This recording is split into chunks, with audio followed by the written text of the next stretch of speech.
दोस्तों, दुनिया में बहुत सारे लोग ऐसे हैं जो अजीबोगरीब बीमारियों के शिकार हैं।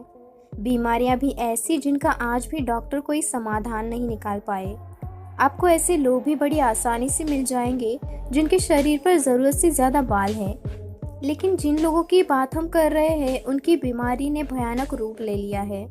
दोस्तों, आज हम आपको ऐसे लोगों के बारे में बताएंगे जो बालों की भयंकर बीमारियों से जूझ रहे हैं।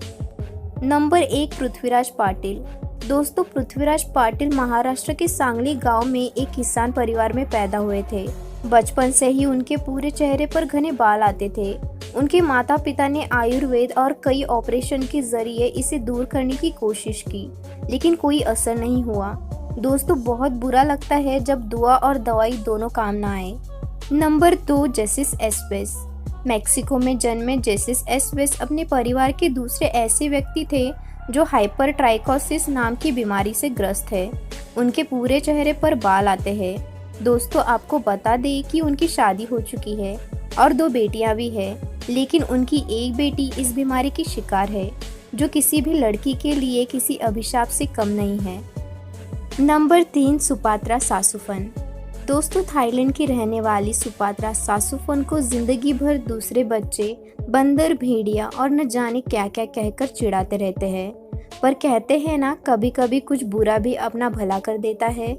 उनके इसी अलग पहचान की वजह से आज उनका नाम गिनीज बुक ऑफ वर्ल्ड में शामिल हो चुका है, जिसके कारण आज वो अपने स्कूल में बहुत चर्चित हो गई है। Number 4, Julia Pastrana. दोस्तों, जूलिया पास्त्राना 19 शताब्दी में मेक्सिको की रहने वाली महिला थी, जिनके न सिर्फ शरीर पर बहुत बाल थे, बल्कि उनकी नाक और दांत भी अजीब थे। उनके मुंह के कारण वे गोरिल्ला जैसी दिखती थी।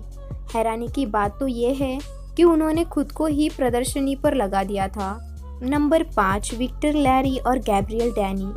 दोस्तों, विक्टर लैरी और गैब्रियल डैनी 2 ऐसे भाई हैं जिनका पूरा चेहरा ही बालों से भरा हुआ है, और उनके इसी पहचान के चलते उन्हें एक टीवी सीरियल में रोल भी ऑफर हुआ था। Number 6, Yu Zhenhuan. चीन में पैदा हुए यू जेनुआन का जिक्र पहली बार 2002 में लेखक कार्ल ने अपनी किताब में किया था। उन्होंने बताया था कि जब यू का 96% शरीर बाल से ढका हुआ था, तब उन्हें सुनने तक में तकलीफ होती थी, क्योंकि उनके कान पर भी बहुत बाल उगे हुए थे। नंबर 7, पर्सिला बेजानो। पर्सिला बेजानो बचपन से ही अपने अत्यधिक बालों के कारण आकर्षक का पात्र थी।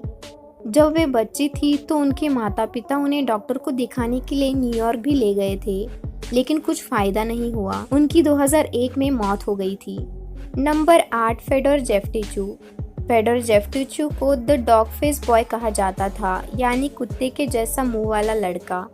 दोस्तों, उनका अच्छा नेचर होने के बावजूद लोग उन्हें समझते नहीं थे, पर उन्होंने कभी अपनी हिम्मत नहीं हारी और अपने आप को अपने पैरों पर खड़ा किया और शोहरत हासिल की।